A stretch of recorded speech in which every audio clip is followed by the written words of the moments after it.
Glória a Deus. Meus irmãos, a paz do Senhor Jesus. Que alegria poder voltar a essa casa mais uma vez nesse dia, celebrando um data especial, né?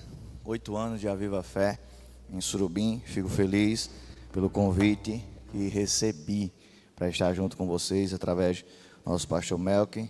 2 Samuel capítulo 6, verso 11 diz: E a arca do Senhor continuou na casa de Obed-edom, o geteu, 3 meses, e o Senhor abençoou Obed-edom e toda a sua casa. E contaram ao rei Davi, dizendo: O Senhor abençoou a casa de Obed-edom e tudo o que pertence a ele, por causa da arca de Deus. Então Davi foi e fez subir a arca de Deus da casa de Obed-edom até a cidade de Davi com júbilo. E você diz amém por essa palavra. Meus irmãos, originalmente falando, o livro de 1 e 2 Samuel, ele é único na Bíblia original judaica. Ele é um único livro, e esse livro ele tem 3 personagens principais. O primeiro personagem é o próprio profeta Samuel, que acreditamos que é o autor desse livro. Se você ler 1 Samuel capítulo 10, o verso 25, dá um respaldo para isso. E capítulo 1 ao capítulo 7 de 1 Samuel deixa claro que um dos principais personagens desse livro é o profeta Samuel. Segundo personagem principal é o rei Saul, o primeiro rei da nação de Israel. Ele é o segundo personagem. E você vai ver do capítulo 8 de 1 Samuel até o capítulo 31. E o segundo livro, quando a Septuaginta foi traduzida, ficou com o segundo livro. Todo ele, o personagem principal é o rei Davi. Você vai ver acerca do quando Davi assume o reinado de Israel. Você vai ver a forma com que ele assumiu. Você vai ver as batalhas que ele travou, seus filhos, toda a sua história você vai encontrar no segundo livro do profeta Samuel. E interessante que quando eu falo da trajetória do rei Davi, você vai ver que o rei Davi ele teve 3 unções sobre a sua vida. A primeira unção de Davi foi recebida através do profeta Samuel na sua casa, lá no livro de 1 Samuel capítulo 16, do 1 ao 13, você vai conferir isso. A segunda unção posta sobre a vida do rei Davi é lá na cidade de Hebrom. Você vai ver no 2 Samuel capítulo 2, o verso 1 ao 4, quando o rei Saul morre e a tribo de Judá chama Davi para governar o reino a tribo de Judá.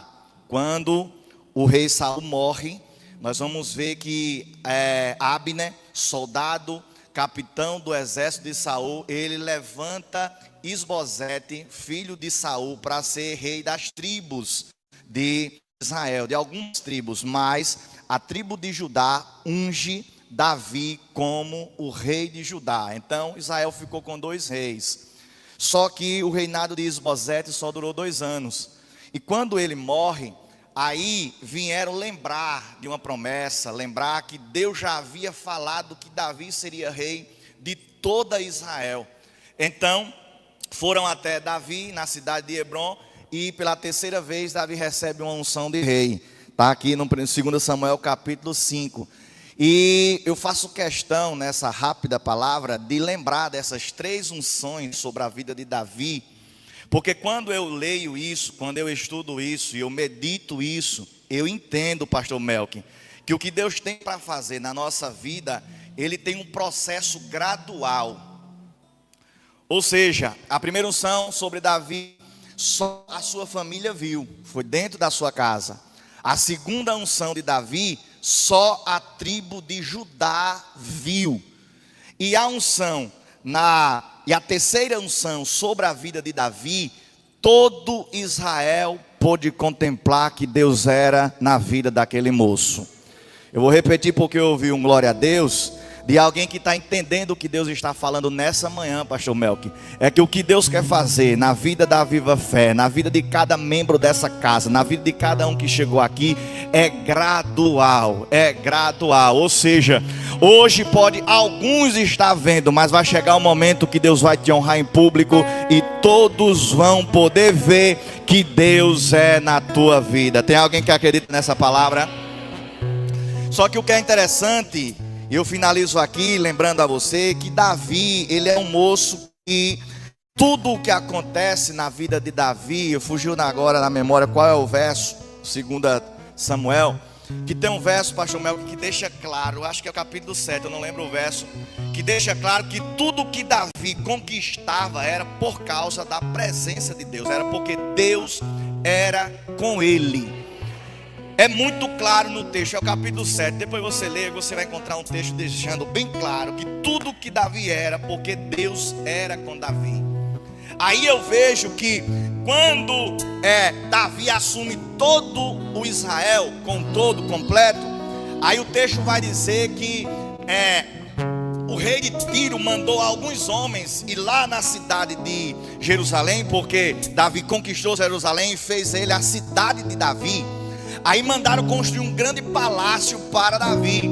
Aí Davi agora vai entender que não dá para governar sem a presença de Deus. Por quê? Porque o símbolo da presença naquela época, porque a manifestação de Deus no meio do povo não é como os nossos dias hoje, o símbolo da presença naquela época era a Arca da Aliança. E a Arca da Aliança não estava no meio do povo de Deus. Aí Davi disse: eu não posso reinar sem a presença. Vamos buscar a presença. Eles vão buscar a presença de uma forma errônea, porque colocaram a Arca da Aliança posta sobre carros de boi. O carro era novo, a intenção era boa. A arca vinha de uma forma mais rápida para Jerusalém, porque vinha em um carro de boi. Só que não era a forma que Deus determinava que seria carregada ou transportada a arca. E eu quero dizer para você que a boa intenção é o pavimento que nos conduz até o inferno. Vou repetir: a boa intenção é o pavimento que nos leva a caminhos errados, porque não é de boa intenção que nós, povo de Deus, seguimos. Nós vivemos debaixo de uma orientação dos céus. Então o texto vai dizer que o carro tropeça, os bois tropeçam, a arca vai caindo, Uzá coloca a mão, morre, e ele morre na hora. Davi fica triste, coloca a Arca da Aliança na casa de Obed-edom, e o texto diz: 3 meses. 3 meses foi o suficiente para Deus mudar de uma forma, vamos dizer que radical, por completa, a casa de Obed-edom. Pastor Melk, a Bíblia não dá detalhes, mas alguns historiadores vão dizer que a esposa de Obed-edom era estéril. Tudo que Obed-edom fazia, nada dava certo. Mas uma coisa eu posso afirmar, que 3 meses Deus mudou o cenário da casa de Obed-edom. E o segredo, Marcílio, eu já disse, vou repetir: presença de Deus. A Viva Fé não chegaria a 8 anos de existência se a presença de Deus não habitasse neste lugar. Porque o que sustenta o povo não é palavras bonitas, é presença de Deus. O que sustenta o povo não é olhar para o mundo e imitar o que o mundo faz. O que sustenta o povo, uma igreja, ainda e sempre será a presença de Deus. Lá no teu trabalho você vai ser próspero, frutífero, se a presença de Deus for com você. Davi entende isso. Aí 3 meses que ele ouviu de longe alguém dizer que Deus estava abençoando poderosamente a casa de Obed-edom. Tem alguém aqui que recebe palavra profética? Porque eu vim nessa manhã não brincar de ser crente, nem de cultuar. Eu vim aqui declarar a palavra de Deus sobre a tua vida. E eu quero dizer que se você cultivar esse relacionamento com Deus, se você abraçar a presença e dizer: eu não vou para a faculdade sem ela, eu não vou para o trabalho sem ela, eu não venho para a igreja sem ela, eu não subo para o altar sem ela, você vai ver o que é que Deus vai fazer na tua casa, na tua vida, no teu trabalho, por onde você passar. Levante a mão que eu quero liberar a palavra profética. Da mesma forma que de longe Davi ouviu o que Deus estava fazendo na casa de Obed-edom, deixa eu dizer para você, de longe alguém vai ouvir o que Deus irá fazer na tua vida, na tua casa, e vão se questionar por quê. Você vai dizer: é a presença, é a presença, é a presença. Só se você quer nessa palavra, levante a mão e dê um brado de glória.